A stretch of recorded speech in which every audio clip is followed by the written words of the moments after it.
What's up, right? Welcome back to another YouTube video. And since I'm up, it is 7 a.m. We're gonna get a video done today. We're gonna get 2 videos done today. 7 a.m. and then we're gonna do another one later on because I'm wide up. There's nothing for me to do, so I'm about to record a video. You know what to do.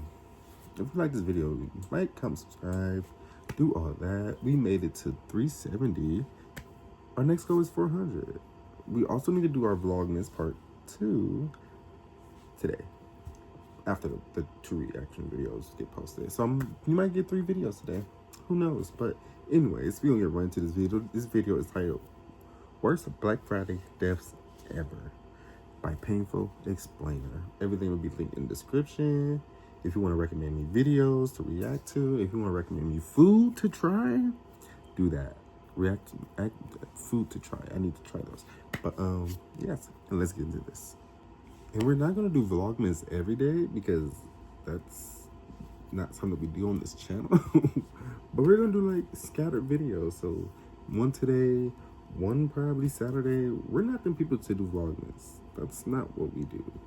But we're gonna throw some out there. But anyways, let's get back to this video. Trampled to death.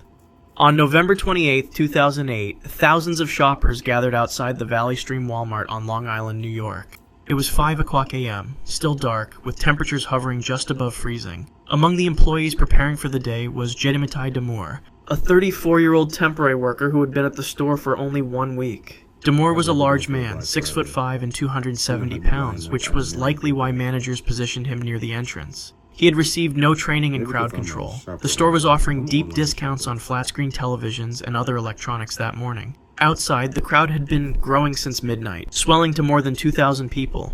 As 5 o'clock a.m. approached, the mood changed. People at the back began pushing forward. The crowd pressed against the glass doors, which began to bow under the pressure. Damour stood on the other side, watching as the doors shuttered. Store managers had placed him there, believing his size would deter aggression. At precisely 5 o'clock a.m., the doors were unlocked. Within seconds, they bulged inward and shattered. The metal door frame bent and gave way. Damour was hit by the rushing mass and knocked backward. He fell to the hard tile floor as shoppers poured in. Witness statements later confirmed he tried to stand but couldn't regain his footing. The crowd did not slow. Shoppers stepped on his chest, legs, and arms. Some, focused on doorbusters, didn't notice him. Others saw but continued forward, unwilling to lose their place in the surge. Security cameras captured the scene from above, Damour's body disappearing under a wave of legs and feet. Store employees tried to reach him but were pushed back by the unstoppable flow of people. For 3 minutes and 40 seconds, Damour lay on the floor, being crushed by the weight of dozens of shoppers. His chest cavity compressed with each footfall. His ribs broke one by one. His lungs could not expand to draw breath. When security finally cleared a path, Damour was unconscious. Blood trickled from his nose and mouth.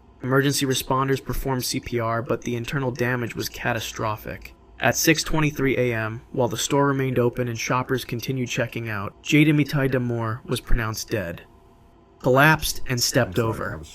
On November 25, 2011, Walter Vance left his home in Logan County, West Virginia, to take advantage of Black Friday sales. The 61-year-old pharmacist had a history of heart problems, but felt well enough to join the midnight shopping rush. Target's doors in South Charleston had opened at 12:01 a.m., and by 12:15, the store was filled with hundreds of bargain hunters. Vance moved through the crowded aisles, a shopping list in his pocket. The store's temperature had risen several degrees from the mass of bodies. Security footage later showed Vance pausing in the housewares section, placing one hand on a shelf to steady himself. His other hand went to his chest. At 12:23 a.m., Vance's legs buckled. He collapsed face first onto the white tile floor. The fall was not gentle. His forehead struck the edge of a display, creating a small cut that began to bleed. He lay in aisle 7, partially blocking the path to discounted kitchen appliances. What happened next would shock the nation. Shoppers stepped around him. Some glanced down, then continued walking. Others stepped over his body, shopping bags in hand. A woman pushing a cart full of electronics actually moved his arm with her foot to create more space to pass. Not one person stopped to help. For nearly 4 minutes, Vance lay on the floor. Store cameras recorded at least 17 people who clearly saw him, but continued shopping. His breathing became labored.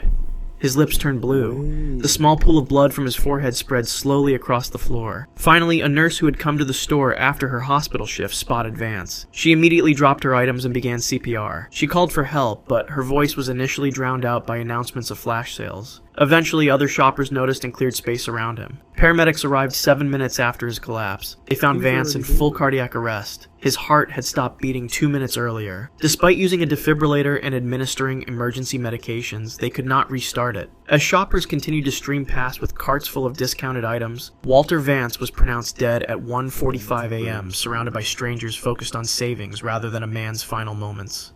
The fatigue incident. On November 23, 2012, Arvind Tandal, a 41-year-old software engineer, loaded his family into their Honda Odyssey minivan after an all-night shopping trip in San Bruno, California. It was 7:45 a.m. Tandal had been awake for over 20 hours, having worked a full day before heading directly to the stores for Black Friday deals. In the van were his wife, his mother, and his 4 daughters. The back of the vehicle was packed with bags containing electronics, toys, and household items purchased at steep discounts. The family had saved over $1,200 on their purchases. Tandal's eyes burned with fatigue as he pulled onto Highway 101 northbound. His wife, sitting in the passenger seat, had fallen asleep almost immediately. The children, too, were quiet in the back, exhausted from the overnight expedition. Traffic was light, and Tandal set the cruise control to 65 miles per hour. Near the 3rd Avenue exit, witnesses reported seeing the minivan suddenly drift to the right without braking. Highway Patrol investigators would later determine that Tandal had momentarily fallen asleep at the wheel.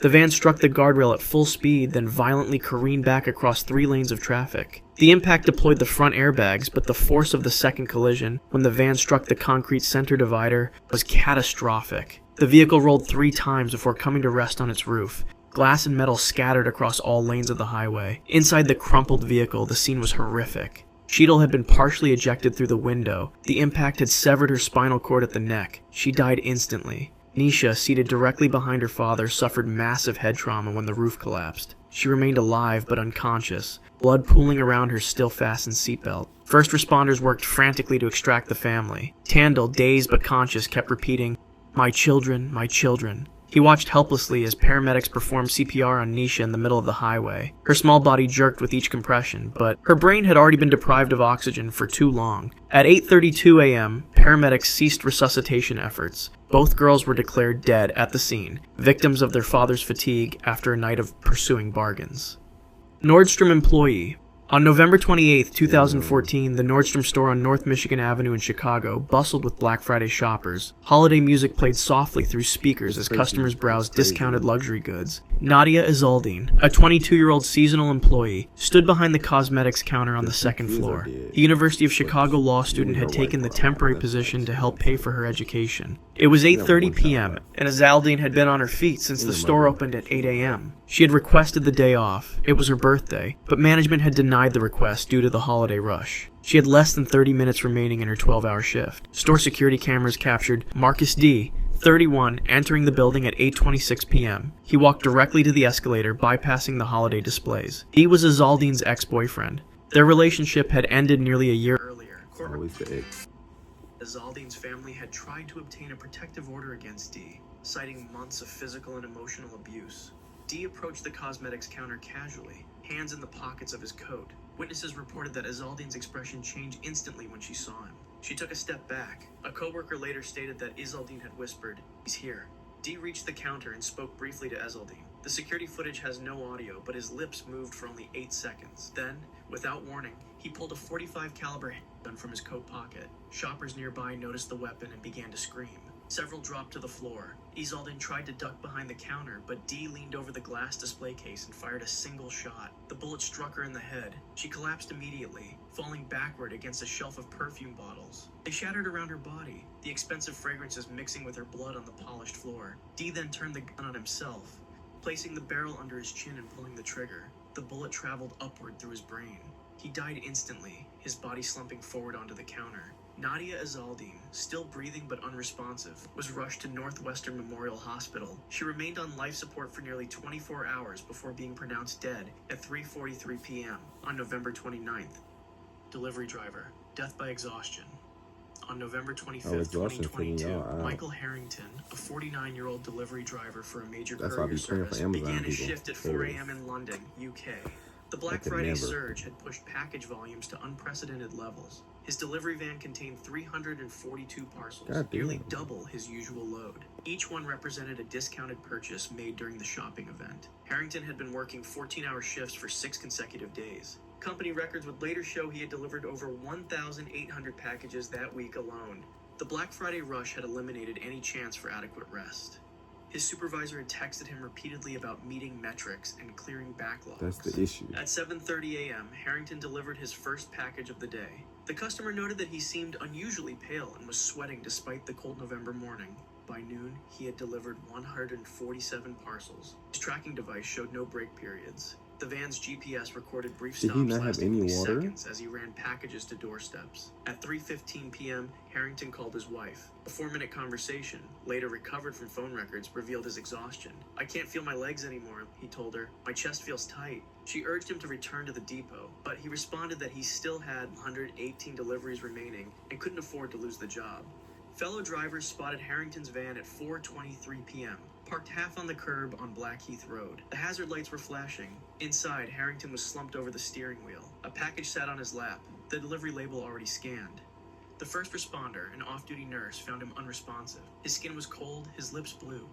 She immediately began CPR, continuing for 8 minutes until an ambulance arrived. Paramedics used a defibrillator 3 times, but detected no cardiac response. The medical examiner would later determine that Harrington had suffered a massive heart attack. His coronary arteries showed significant blockage, a condition exacerbated by stress and sleep deprivation.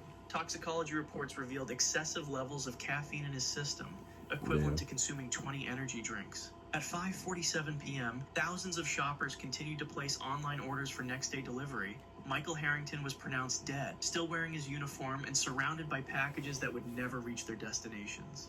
Parking spot. Confrontation. On November 28, 2013, the Walmart parking lot in Tazewell, Virginia, was filled beyond capacity. At least Cleveland, Shoppers Ohio had been didn't get arriving that. since 4 a.m. for the 6 a.m. doorbuster deals. we're Among them was bad, Christopher Jackson, a this is 35-year-old coal horrible. miner and father of 3, circling the rows in his pickup truck, searching for a space.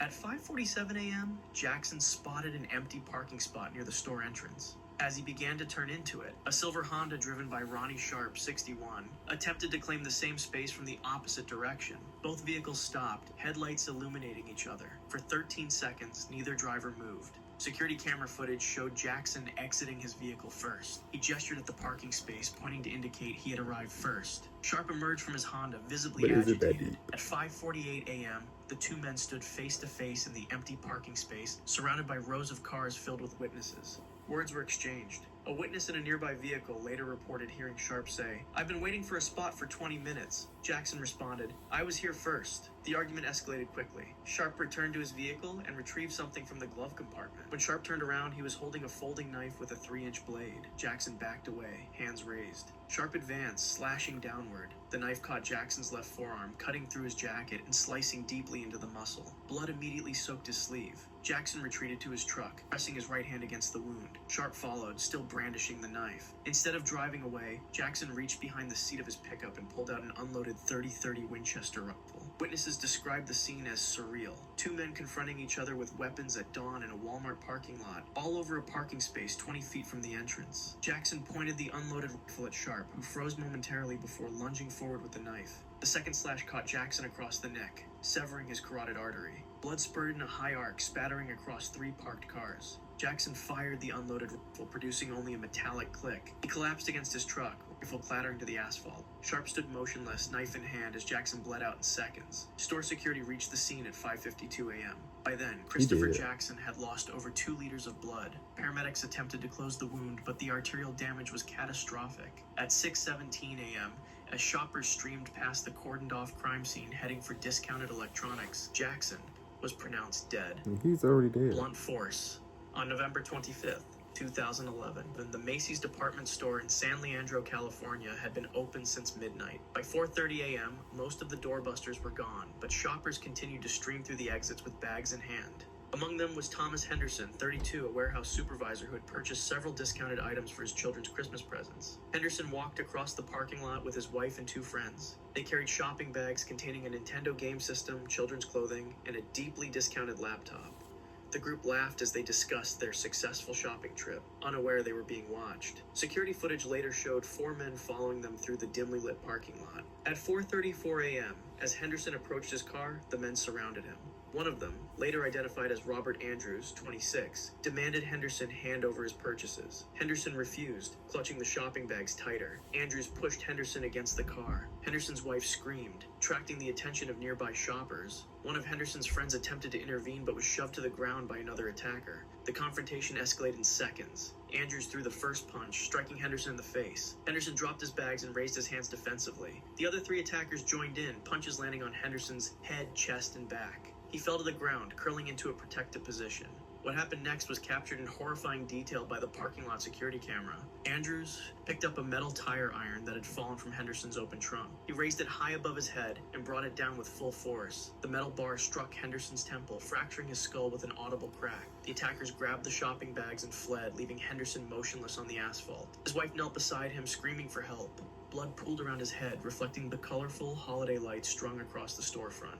Paramedics arrived 7 minutes later. Henderson had no pulse. Despite emergency cranial decompression performed in the parking lot, the brain hemorrhage was too severe. The pressure inside his skull had reached fatal levels within minutes of the blow. At 5:22 a.m., as the sun began to rise on the post-Thanksgiving shopping day, Thomas Henderson was pronounced dead. The items stolen from him, gifts intended for his children's Christmas morning, were valued at a total of $429.87 after Black Friday discounts.